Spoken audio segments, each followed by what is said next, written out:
Social media பக்கத்து போனாலே இந்த பெண்குயின் போட்டோவா வருது, பெண்குயின் வீடியோவா வருது. Depression, love failure. லவ் ஃபெயிலுங்க. காதல்ங்கிறது மிருகத்து எல்லாத்துக்குமே காதல்ங்கிறது இருக்கும்ல. சரி. ஜோடி இதானோன்னா வேணான்ட்டு போயிடுச்சு, ரிஜெக்ட் பண்ணிடுச்சு போல. பெண்குயின் உடனே தனியா நடக்க ஆரம்பிச்சிருச்சு. அது டிப்ரெஷன் இருக்கனால அப்படி தனியா போகுது. அதான் ஏங்க அவர் சொல்றாருன்னு அதை போய் கேட்டுக்கிறீங்க. என்ன சொன்னாலும் நம்புவீங்களா? அது கிடையாது. பெண்குயின் வந்து எல்லாரும் ஒரு பாதையில போறோம். இப்ப இந்த பாதையில போயிட்டு இருந்தா வந்து எல்லாரும் ஒரே மாதிரி வந்து ஷீப் மாதிரி போறாங்க. ஷீப் மென்டாலிட்டியா இருக்கு.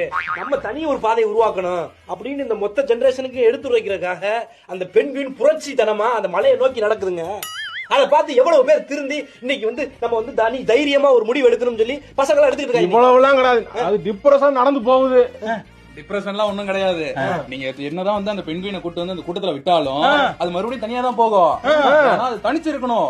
தனித்து இருக்குது. அதான் தனியா இருக்கணும் அப்படிங்குது. அப்ப அதுவும் சிக்மா மேல்னு சொல்லுங்க. பிஞ்சிரும் உனக்கு. என்னடா அவன் இஷ்டத்துக்கு ஒரு கதையை கட்டி விட்டுருக்கீங்க. ஏண்டா மெண்டலு, பெண்குயினுக்கு லவ் ஃபெயிலியர் எப்படா இருக்கும்? உன்கிட்ட கேட்டா நீ டூடு பட கதையை எடுத்து விடுற, இவன்ட்ட கேட்டா இவன் இங்கிலீஷ் பட கதையை சொல்றான், இவன் எல்லாத்துக்கும் மேல கொரியன் பட கதை மாதிரி ஏதோ அடிச்சு விடுறான். என்னடா என்ன நினைச்சுக்கிறீங்க? உங்களோட எண்ணத்தெல்லாம் கொண்டு அந்த பெண்குயின் கிட்ட விதைக்கிறீங்களே. இந்த வீடியோ எப்போ வந்துச்சுன்னு யோசிச்சீங்களா? எப்போ வந்து அது 10-15 வருஷம் பழைய